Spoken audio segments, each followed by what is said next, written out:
I've got good news and bad news. Here's the bad news. Most protein bars are packed with sugar and unpronounceable ingredients. The good news? There's a better option. I'm Will, and I created IQ Bar plant protein bars to empower doers like you with clean, delicious, low-sugar brain and body fuel.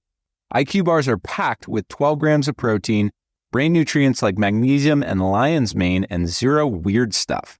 And right now, you can get 20% off all IQ Bar products, plus free shipping. Try our delicious IQ Bar sampler pack with 7 plant protein bars, 4 hydration mixes, and 4 enhanced coffee sticks. Clean ingredients, amazing taste, and you'll love how you feel. Refuel smarter, hydrate harder, caffeinate larger with IQ Bar. Go to eatiqbar.com and enter code BAR20 to get 20% off all IQ Bar products plus free shipping. Again, go to eatiqbar.com and enter code BAR20. You got told a lot of lies about achievement. They called you when they got you to believe it. Thumb and finger held to their foreheads in an L shape. Trapped in a capitalist hellscape. Let's fight back and have some talks about class and the massive cost of the disastrous plots of fascists and Nazis, fat cats and fox. It's 1,000 natural shocks. A Bad with Money podcast. Hello and welcome to 1,000 Natural Shocks, a Bad with Money podcast. I'm your host, Gabe Dunn, and with me today we have someone whose Substack I'm very into. Do you want to tell my audience who you are and what you do? Yes. Hi, everyone. My name is Madison. I am the writer behind Cafe Hysteria on Substack, all about pop culture, internet communities, being a woman on the internet. And yeah, I'm so excited to be here. How has that been for you, being a woman on the internet? You know, it's been complicated. I started as a girl on the internet. Sure, and of course. that was one thing. Now I'm a woman on the internet. There's similarities, but, you know, also a lot of differences. A lot to be grateful for, a lot to rejoice about, but also, you know, a lot of grievances, which I air out on my Substack. Yeah, I was a woman on the internet all of my 20s, and I gotta say, don't recommend. Yeah, if you, like, it's not the best, you know, place to be a woman, but then again, there's not, like, many great places in America. Very true. I like the sort of like niche culture readings that I can do on Substack. Like I really enjoy the mix of the pop culture with everything because I think sometimes people brush pop culture off as existing in a vacuum or not having to do with anything. And something I'm writing right now actually is a little bit about propaganda. And the idea that that kind of stuff that we see isn't political kind of drives me nuts. So can you talk a little bit about that and why that interests you? Yeah, absolutely. I think that the reason why I was interested in starting my Substack is because I've been on the internet for a long time, since I was 12 years old, essentially. And a lot of my kind of coming of age moments, I remember in time through what was like happening on the internet at the time or how I was, you know, posting about it online. And I think that, like you mentioned, so much of pop culture kind of gets brushed off as being frivolous or unimportant, especially because I think it's something that women and queer people engage with more than, you know, straight people and men often. I actually just wrote something recently about kind of the parallels between pop culture, like traditional celebrity pop culture fandoms and sports fandoms. I was gonna say. And how they get kind of different treatment in the public light. One of them kind of gets taken like a bit more seriously and almost like a bit more intellectually, and the other kind of gets brushed off as like a fad of like, you know, something that crazed girls or teenage girls or gay people are obsessed with. So I think I just became really interested in intellectualizing mass culture and intellectualizing the things that we think are, you know, maybe silly or frivolous on the surface. I'm also fascinated by that because I read the piece that you wrote about the cost of parasocial relationships. And it's interesting because I've always been in fandom. I've always been a fandom person. And I'm 37. Even, you know, my grandmother's idols back in the day, like Rita Hayworth and Marilyn Monroe and things like that, you know, you didn't have access to them beyond what was shown to you. And then even when I was in fandom early 2000s, I had the show that they were on and maybe some magazine articles if I wanted to get more information. I was very into Lord of the Rings, and I remember one Elijah Wood interview that I was like, okay, I gotta pore over this. Totally. And was it the Wigs one or a different one? It's the one where he talks about smoking cloves And then I from don't know it. that You'll have point to send on, it to me. I was like, I have to find it. It was a really good photo of him. But then from that point on, I was like, literally in high school, that some older kid was like, what do you smoke? I'll buy it for you. So I was like, oh, cloves. Literally just because Elijah Wood smoked cloves. So thank you, Elijah Wood. Those are really bad for you. Totally. That's so funny. So actually making smoking look cool is bad for kids. Anyway, so then like I was, out a little bit out of college when Twitter started, and suddenly I had access to all these people. And now I feel like we live in a world where you can't even imagine not having access to these people. Yeah, it's true. They're closer in reach than they ever have been because of social media. And, back in our grandparents' time when, the Beatles and Elvis and these like kind of mass cultural icons were coming into the frame, they still felt very knowable and very in reach because of their music and because of the art they were putting out, because of the way they communicated to newspapers and magazines and on TV. But now it feels like things are almost less mediated because these figures have their own social media accounts where they're posting, even if their image is still being doctored by like a PR person or some kind of, team that they have that's helping shape what they say. It feels as if, they are closer than they ever have been, especially because we also see the things that they're saying and posting kind of in the same feed as our friends, like from our own. That's a huge one. Yeah, like, you see all the little circles of Instagram stories pop up, and it's like your coworker, your best like childhood friend, like someone that you went on a date with like years ago, and then it's like, the celebrity you're obsessed with, like Beyonce popping up right next to your best friend. I think even just that like kind of UI design of social media apps makes celebrities feel even more intertwined with our personal lives and our personal identities. I feel like it went from like very curated to we're just like you, back to super curated. And then now I feel like we're back to no one should have media training. We like the people who are off the rails again. Oh yeah, completely. I think that's why a lot of people are drawn to someone like Chappell Roan. I think that she and Renee Rapp are really like leading the charge on unfiltered, messy, kind of like pop stars. But again, like who's to say that there isn't kind of someone behind the scenes that's absolutely kind of crafting that image, or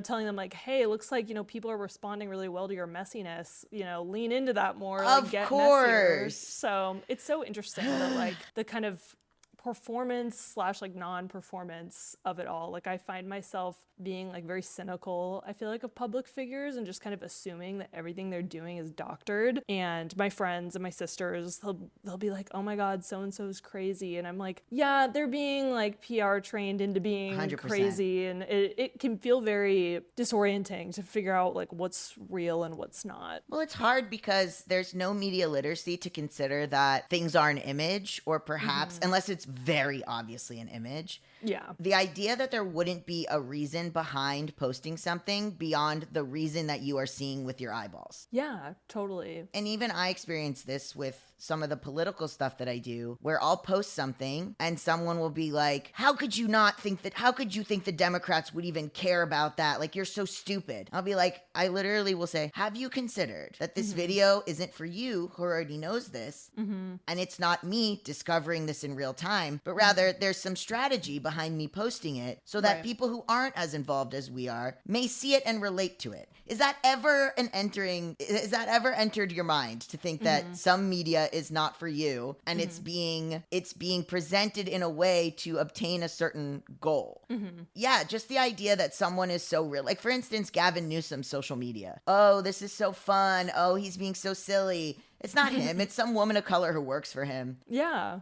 But I worry about the inability for people to really grasp that. Yeah, it's true. I think that especially with like social media, I mean, it's one thing to appear on like, TV and kind of like assume that everyone is putting their best foot forward on like a Good Morning America or Today Show, or like in a profile interview with like the New Yorker. But when it's like Gavin Newsom being silly on his Instagram, I think a lot of people still genuinely believe that he is like getting silly on Instagram. I think media illiteracy is kind of exactly it. I think also like these platforms are just changing before our very eyes in real time, especially with a platform like TikTok, right? I know so many pop stars. I always go back to pop stars because they're kind of the cultural emblems that I've been engaging with for the longest. Sure. So many of them, like Charlie XCX, have been candid about how their team kind of pressures them to put out TikToks and TikToks with new music to kind of get it going on the I think TikTok Kesha trend said cycle. something similar.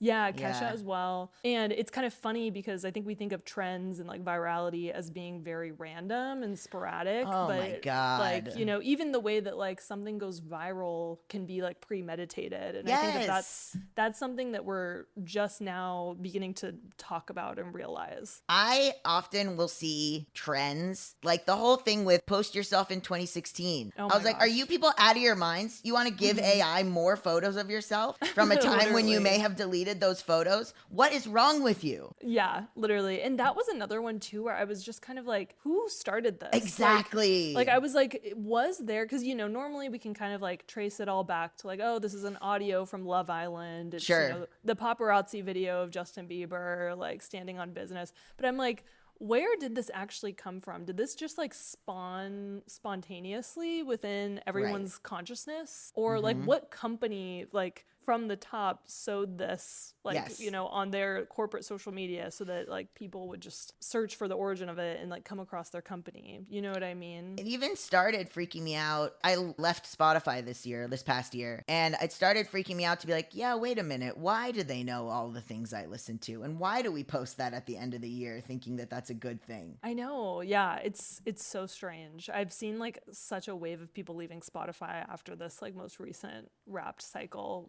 How are you listening to music now? I'm curious. I thought that I would miss it so much because I've made so many playlists, but actually what's happened with being off Spotify is I'm discovering new stuff more rather than just relying on the playlists I have. I was using, I do Apple Music but not, I don't know. I listen a lot of times it'll be like the album itself, which is so old school, or YouTube. I'll put like the music video on YouTube. Nice. So I've actually seen a lot more music videos, which is kind of interesting and nice. Yeah, totally. Yeah, I don't know. I just find the song somewhere else. And I think Spotify, at least, and maybe, you know, similarly with how things go on the internet, it just kind of became like a lot of chaos and like noise and music and playlists and this and that. And I was like, this is a lot. Yeah, totally. And now it's that thing of trying to all of a sudden slim everything back down to how it was in 2010, put a bunch of songs on an iPod Nano. I know, yeah. The whole kind of shift towards analog technology, I feel like, is happening in reaction to the algorithms and just everything being so instantaneous. It flew too close to the sun. Yeah, it got too personal. We wanted all of our media to be super personalized, and now we want to be able to personalize it for ourselves 100%. instead of have someone else do it for us. Yeah, I've even been finding myself listening to more albums, fewer playlists, like fewer shuffles. And I feel like that also does wonders for your attention span, because I think another thing is like shuffling music, you kind of have this constant like changing of like sound, and it keeps you like interested and kind of keeps the whole listening experience very like sonically dynamic. But listening to an album almost feels like a radical act against like the algorithm in a way, like similar to watching a movie without going on your phone. It's like, no, like I'm going to force myself to like maintain my focus and like preserve my attention span. I think also in a way, I'm thinking of this now, in a way it helps my mood because I think there were a lot of playlists I had where it was meant to evoke something, which is nice, obviously a soundtrack, but you can really start wallowing or getting pumped up, like, you know, in a playlist that's, you know, a lot of music about fighting and being really like confrontational. And then that's kind of how you enter the space. Or, you know, let me play a bunch of really sad songs in a row that have been curated for me. And now I'm like, I miss my ex. Like, yeah, totally. It felt like I was falling victim to like hypnotism or something. Yeah, it's so true. Like, it's so much more empowering to be like, okay, like I've listened to enough Lana, I'm going to turn it off and go somewhere else now because it's my choice. Yeah, that was my in 2020 when they did like album of the decade. Born to Die was my album of the decade, and I was like, oh no, You're like, this cannot be good. am I okay?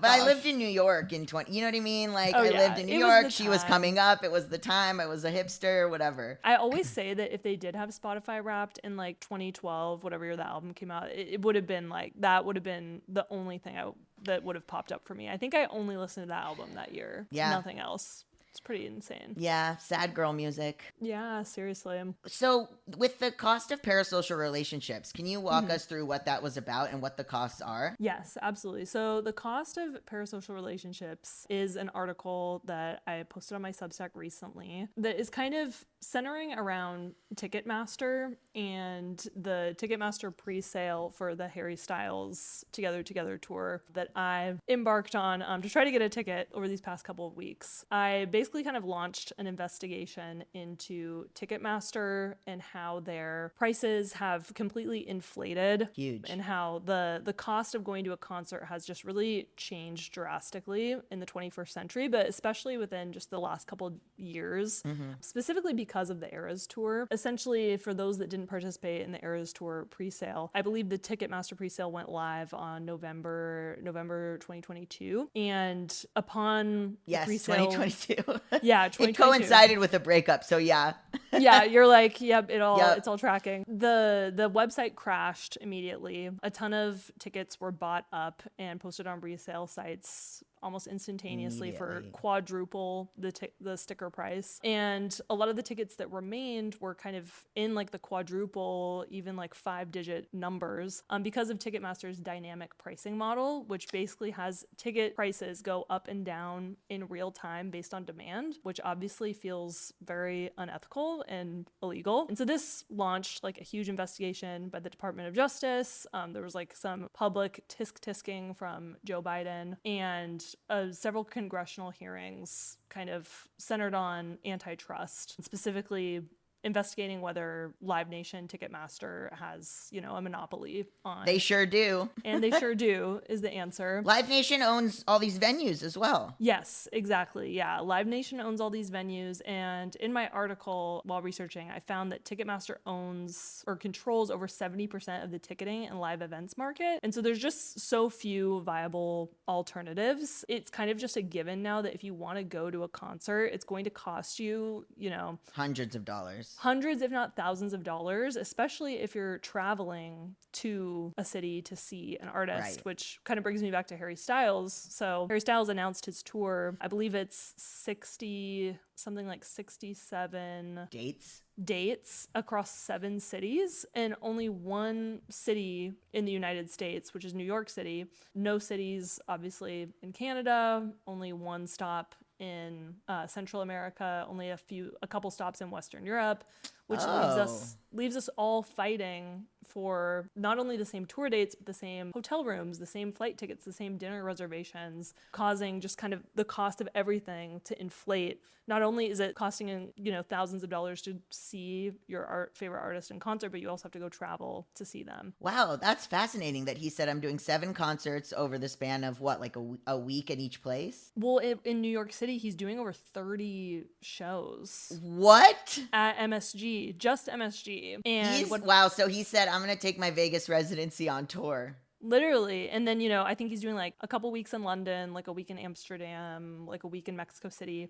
This is not the first time he's done this. He's done an MSG residency in 2022 for his album Harry's House, which was a part of Love on Tour, which was a huge tour that spanned like 2 album cycles. But what I found is that his management company actually has a major stake in the Madison Square Garden company. And so not only do they have ample incentive to like put butts in Madison Square Garden seats, but they also have a lot of leverage to, make these dates available. And so all of this just leads to, obviously, like I said, highly inflated cost to participate in fandom. Yeah. Something else I kind of get into in the piece is, obviously these are really unethical, vulture-like business practices on the part of Ticketmaster. But the other kind of side of this is, the kind of demand of fandom. Like we were talking about parasocial relationships, and the kind of closeness of social media makes us feel like these artists are so much closer and personal and more intimate with us than they were in the past. Mm-hmm. And so it can feel like less of a choice and more of like an obligation yes. to go and spend this money to support these artists that we really care about. And so, on the one hand, this dynamic pricing model, it's so unethical, and it's like wringing thousands of dollars out of people that would otherwise not be able to afford something like this. But also, like, a lot of us are just very willing to spend that kind of money on something like this. I made a joke in the article, like, if Ticketmaster started selling an actual arm and an actual leg, there's probably people that would sell their actual arm and leg to like go watch Harry Styles front row. And right. So, we have this obviously like monopoly issue with antitrust in America, this government that cedes too much power to individual corporations. Then we also have these kind of parasocial fan and artist dynamics that validate spending this kind of money. And so it's a two-pronged issue, but I really think that the majority of it obviously lies in the hands of Ticketmaster and their unethical business practices. Aside from those two things of the parasocial idea of supporting your fave, there's also this thing that I've experienced, which is, are you a big enough fan? You haven't even seen this show. You haven't even been to all the tours. You haven't even, I question myself, like, I love the Beatles. I've never seen a living Beatle in concert. I know, they're getting up there in age. I'm like, am I even a Beatles fan if I've never seen Paul McCartney, or if if I've never seen Ringo, if I've never, when George Harrison passed away, I was like, I never saw him. Yeah. And it's like, no, you're a Beatles fan. But sometimes I talk to people and they go, oh, I saw Paul at MSG. Like, have you ever seen Paul? No, I haven't. Oh, Yeah, it's true. It's kind of like the name 5 songs dynamic taken to another level. Yeah, and I think also with an artist like Harry Styles, he, went into hiding for like 4 years after his last album cycle, which kind of led people to think, like, when will he make new music again? So when he came out with the single and the tour and the album announcement, it kind of just heightens the demand for it, because we're wondering, after this album and tour cycle, will he go into hiding for another 5 years? I felt this way about Lorde too. Lorde is one of my favorite artists, and when she announced her tour after, a few years locked away, like working on this album, I would do anything to like go see her, and I did spend a lot of money to go see her. And yeah, it's just really wild to me that, people back in the 80s would buy concert tickets by like waiting in line at a box office. You could kind of ensure that if you got at a certain place in the line at a certain time of day, you could expect to buy the ticket for the price that it was also advertised for. Yeah.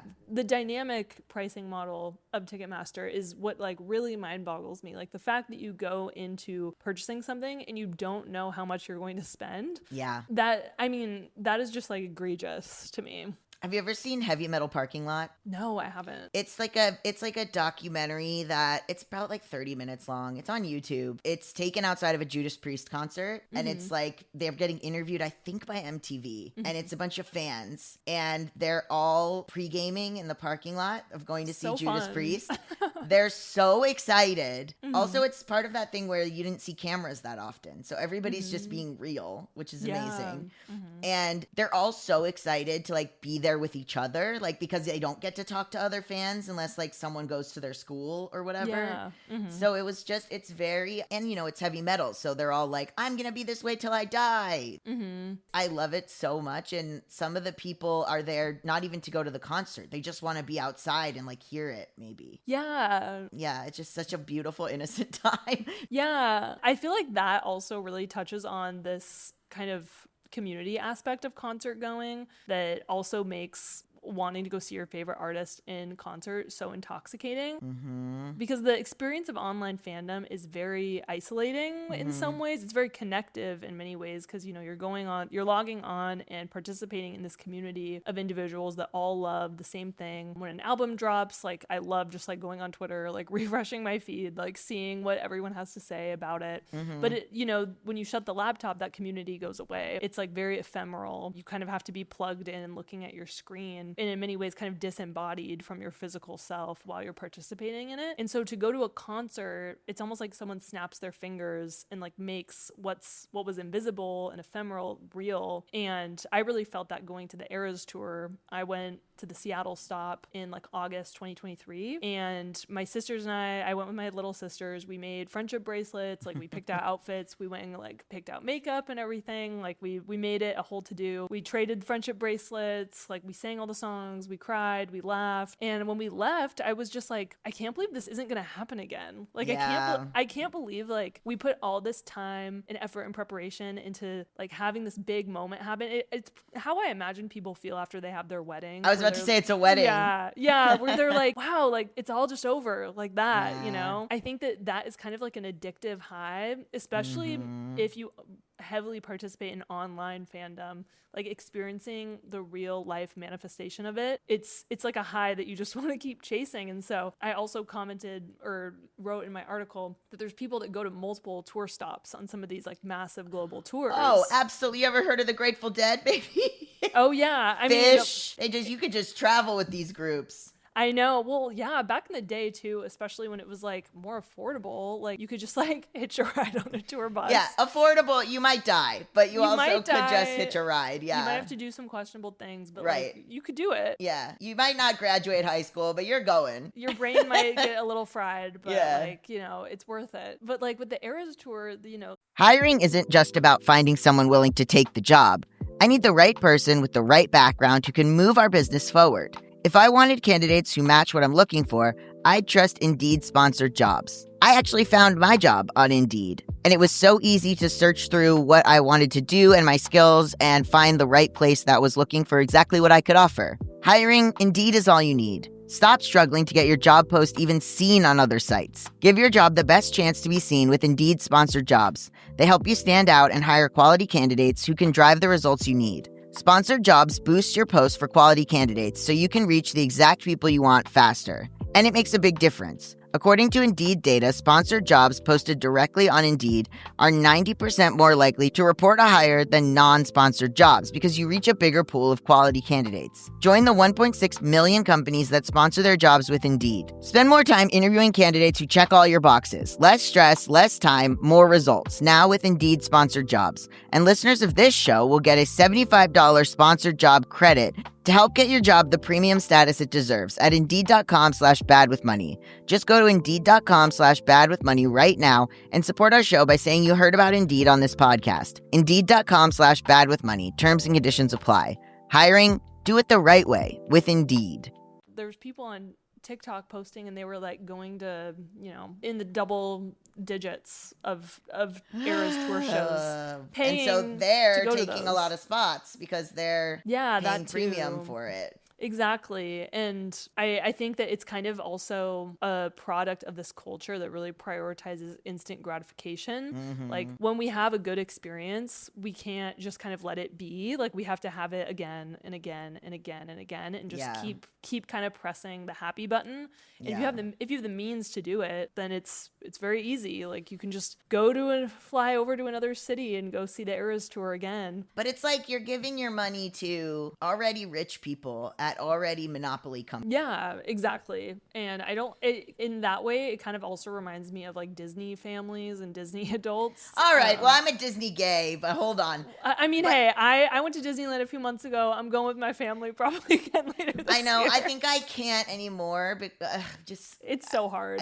I know because like it's like so in me from like a childhood of wanting to go so bad that now I'm like, I'll go whenever I fucking want. Yeah. Also, I similarly, like I just said, who's getting the money from me going there? Yeah, it's such a like bind, especially when these like entertainment fixtures have like such a grip in your childhood. Because for me, that's Taylor Swift too. Like I remember going to buy her sophomore album with my mom at Target when I was 10 years old, putting it in the boombox, and like that's how I discovered that I loved writing, like listening to her songs and like analyzing the lyrics. Interesting. It's really hard to detangle that from kind of the real life reality that these things aren't as magical and in a vacuum as they seem when you're a child. How much does Harry Styles have to do with the prices in order to like make a profit, or what do you mean? I always hear stuff like, oh, Billie Eilish doesn't want to work with Ticketmaster, like all that stuff. Oh yeah. I really don't know, because I mean, Harry Styles is obviously like one of the most successful pop stars in the world. He doesn't need to use Ticketmaster. Right, that's the thing. Yeah,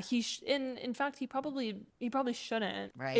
It's such a weird thing, because with Taylor Swift too, she like famously gave really high bonuses to her whole staff on the Eras tour. I think each of the dancers got like a $750,000 bonus. Holy shit. Yeah, I think This is how old I am. My first thought, you gotta invest that. You gotta invest that right away. I know. I think I watched the documentary on Disney Plus. I think like the whole staff across like the whole touring staff, she gave out around $200 million worth of bonuses. Well, she should. Which she should. And she obviously. should. Like I think all the truck drivers got like $100K bonus. Like everybody got something. And that's the least she could do.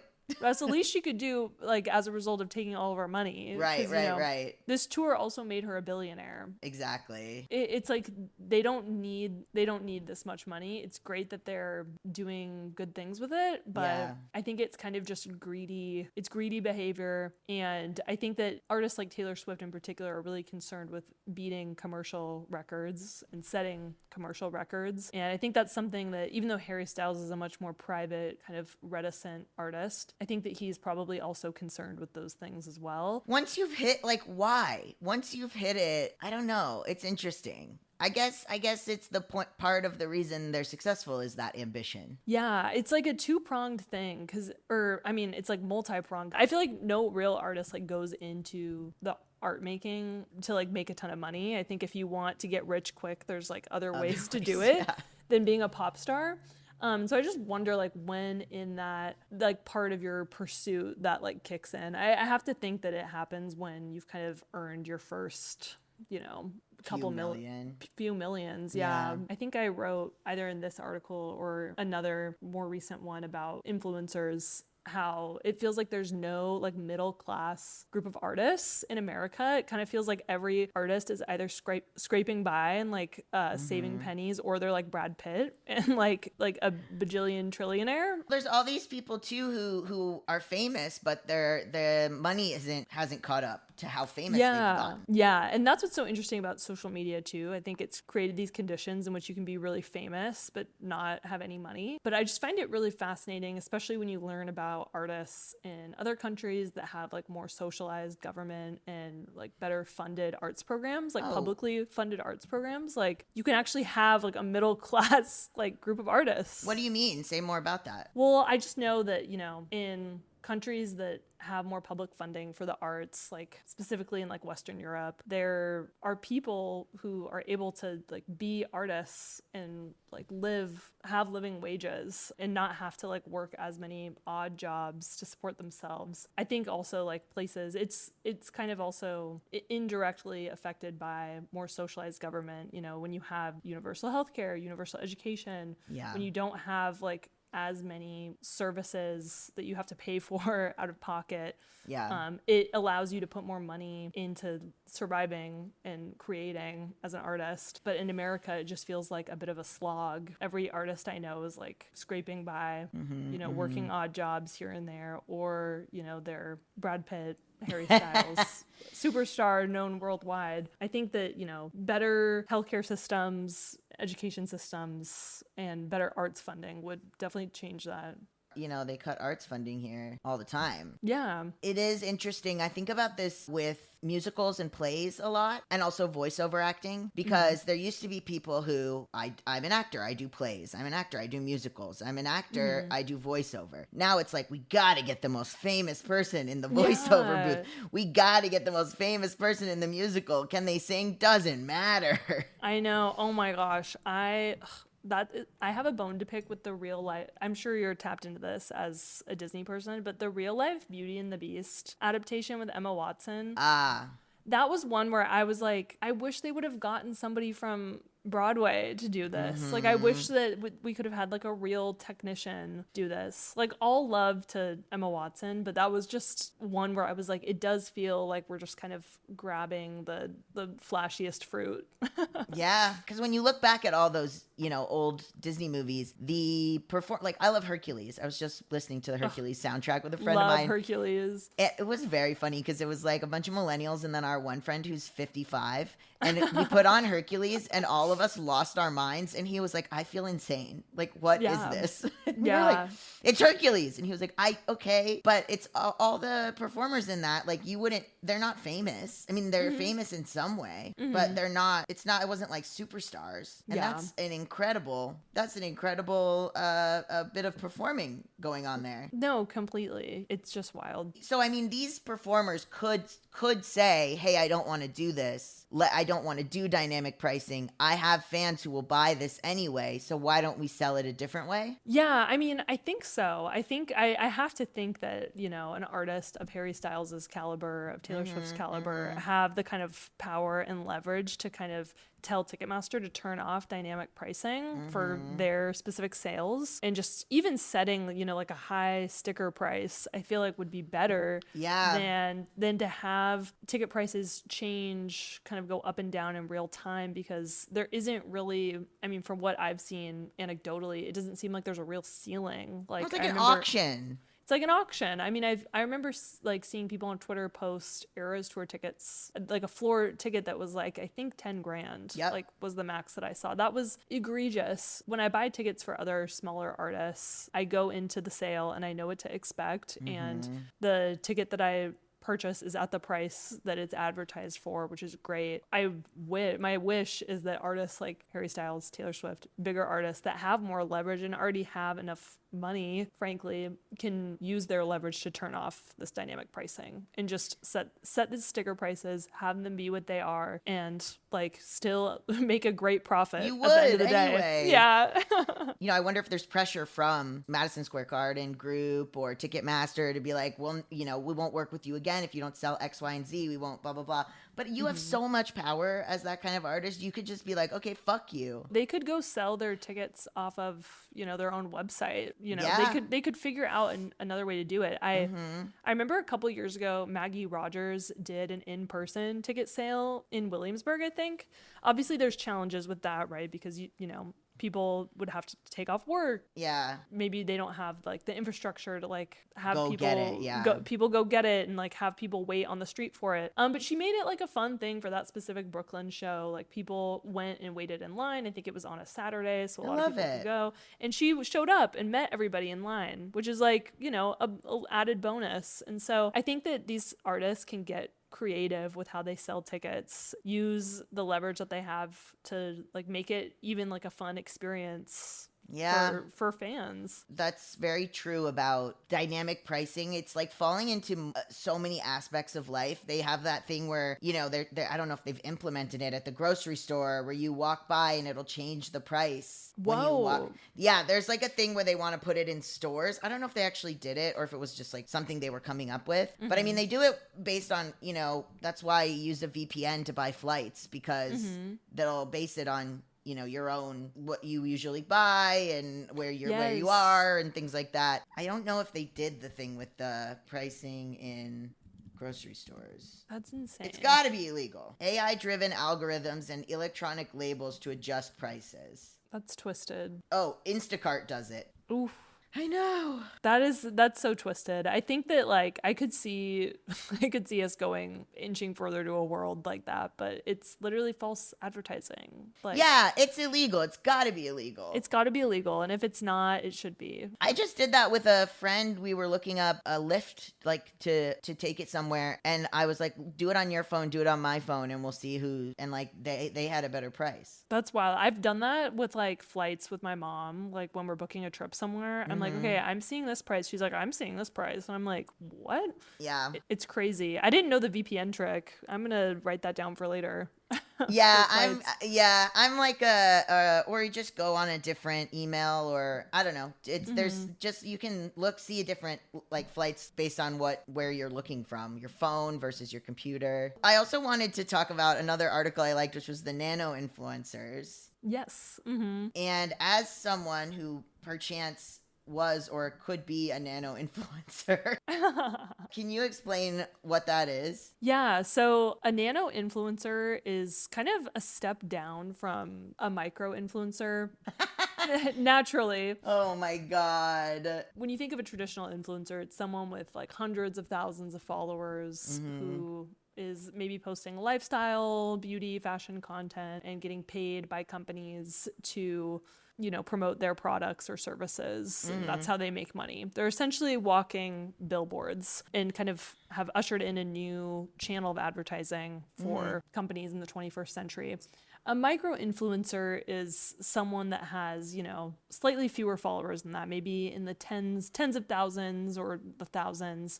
A nano influencer is actually a term that was introduced to me when I met the founders behind this company, Swayze. I had got in touch with their marketing rep and was able to get an interview with the founders. Swayze is basically this company that's making pedestrian influencing into a proper marketplace. And so if you have more than 250 followers on Instagram, Okay. you can go on their website and access discounts at restaurants, at bars, at spas, at basically like a handful of different establishments in exchange for story posts. And so it's kind of like it's taking like word of mouth marketing and making it into like a monetizable channel for everyday people. Yeah, but then how do I know anybody likes anything? That's the thing. It's kind of enhancing this disillusionment and this kind of like inauthenticity that people already have. This is the whole AI thing where I'm like, I'm not asking AI shit.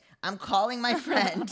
Exactly. And I'm being like, where am I supposed to go? Yeah, We I used know. to be a proper society where you would get a restaurant recommendation from your coworker. And now here we are. Some schmo with 250 followers is like, go to this restaurant. Maybe there are better restaurants. I was also really curious to learn about like the quality control of like the Exactly. posting. Like how are you kind of like deciding? I mean, if I were a restaurant, I think I would be like kind of particular about like, I don't know, I would want to be reaching the right kind of people, making sure that what people are posting is legible. And It just like, reminded me of the skit from I Think You Should Leave with Vanessa Bayer, where she's like trying to write a caption about brunch, Oh. and she's like, out to brunch with these stuck up little snot pigs or whatever. Yeah. So it's just like Yeah, a restaurant yeah. paying for a review, and the person's like, here to slop up slop with my dick pic at Denny's. Like, no, literally. Like I'm like, how can you be sure that that's not being posted? enjoying my Starbucks with my fucking cuck.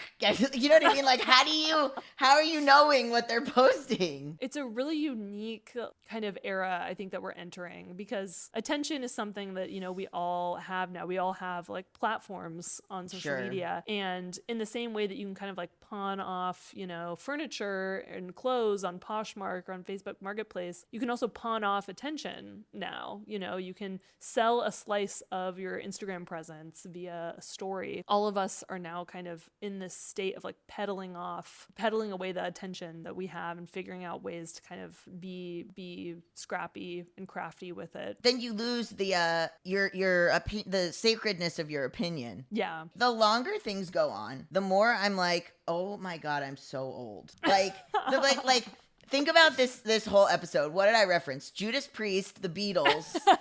Like, I'm elder millennial.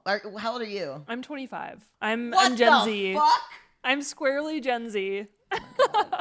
I'm elder millennial. Although sometimes with references, I'm like, There's a lot of Gen X in there. Yeah, I think I was like, oh, I want to be at the forefront of everything and technology and all that stuff. And now I think it's a greater trend, but I am also just like, leave me alone. I don't want any of this. Don't tailor anything to me. Goodbye. Yeah, completely. I know. Like, I feel the same way. I mean, I've had TikTok deleted for I think like 3 years now, and used to always stress me out. Yeah, I've had it off my phone for 3 years. I've had Twitter deleted for maybe a year, and I was really concerned, especially as someone who writes about pop culture and the internet, that I would be missing out on a lot of things. Yeah. But what I've found is that I think because I was on the internet for so long in middle school and high school, I've kind of like learned how to like read the internet very quickly. Like I'm able to kind of absorb trends and absorb a sense of what's happening like at light speed because I feel like I've become fluent in the way that people communicate. And so it turns out, especially if you've been on here for a long time, you'll still have a sense of what's going on if you are spending less time on the internet. They're banking on you having FOMO.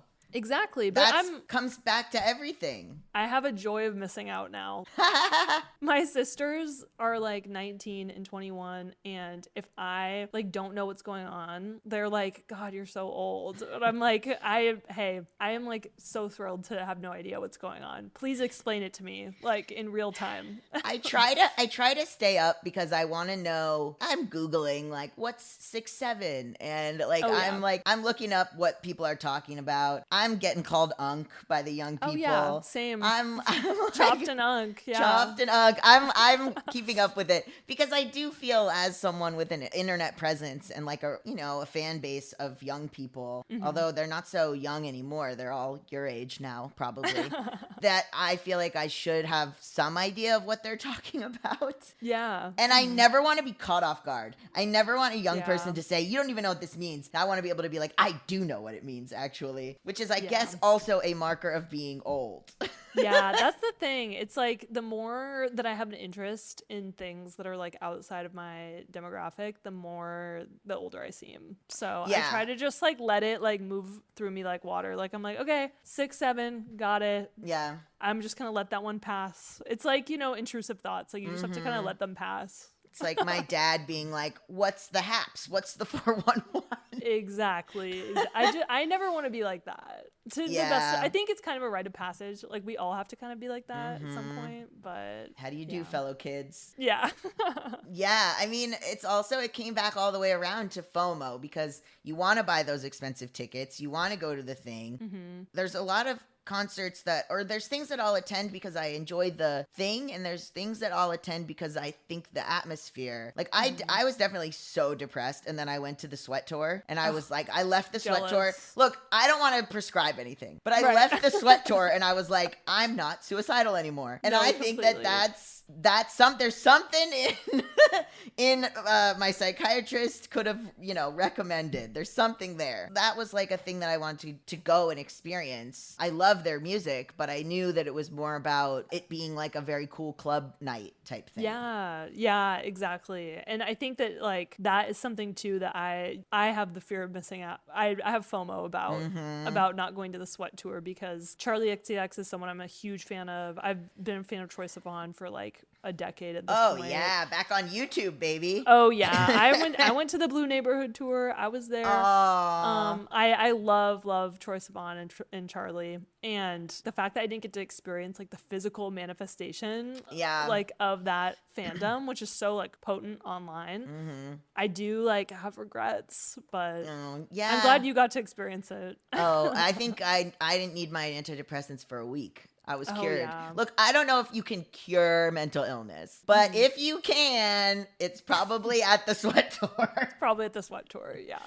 If you could bottle and sell it, you'd make a killing. Also, there are smaller artists where you can go and pay $10, $5 and go see them. And that's been a nice thing about being off Spotify is because a lot of times I'm finding a lot of music now that I think about it when you ask that on Reels. Oh, interesting. And it's happening in very weird ways. Like there's a band that they started coming up on my feed because they have a podcast together. And I thought they were extremely funny in the podcast. And then I went and listened to their music. That's kind of new and interesting. Yeah, totally. I've actually found people that way too. I'm a big fan of Eliza McLamb's music. music. She's a writer on Substack, and she was on this podcast Bingetopia for a while. And she makes great music. I'm seeing her in LA in April, and I'm stoked. So you never know where you'll find like great new art. Get off the algorithm and find out. Get off the algorithm. And same for comedians. I'll say that. I'll leave that too. Like comedians, a lot. It's been good for finding. It's been good for finding comedians that I really connect with instead of being fed comedians as if these are the most famous comedians and I don't connect with them at all. And subscribe to people's Patreons. Sometimes what's been really great is like people's music and people's writing and people's podcasts and stuff. I'll just subscribe to their Patreon. Yeah, totally. Not that we come from Substack. I mean, like if they, you know what I mean? Pay people for their work individually so that you don't end up just listening to the same Spotify playlist over and over again of music that they want you to hear. Exactly. Well, thank you so much for joining us. Where can people find you and more about you, should you wish to be found? Yes, absolutely. You can find more of my writing at Cafe Hysteria on Substack. You can Google Cafe Hysteria and you'll find it, or madisonhuizinga.substack.com. Feel free to slide into my DMs, subscribe, comment, like, share. It's very good journalism. Oh, thank you. I really appreciate it. This was so much fun. Yeah. I love getting to talk about this kind of stuff because sometimes it can be real bleak over here. Oh, absolutely. We need to lighten it up. Not that this wasn't about like a monopoly and yeah, you guys get it. Yeah. A little levity. Thank you for listening to 1,000 Natural Shocks, a Bad with Money podcast. This is a noted bisexual production, edited by Allie Mims. Logo art by Dakota Becker. If you like the show, please consider subscribing to the Substack, 1000naturalshocks.substack.com. The Substack has episodes of this show ad-free and also videos and also my original writing. It would mean so much to me if you would subscribe, even as a free subscriber. But a paid subscriber really allows me to keep doing this work, and I can't do it without you guys. Thank you so much. Okay, love you. Bye.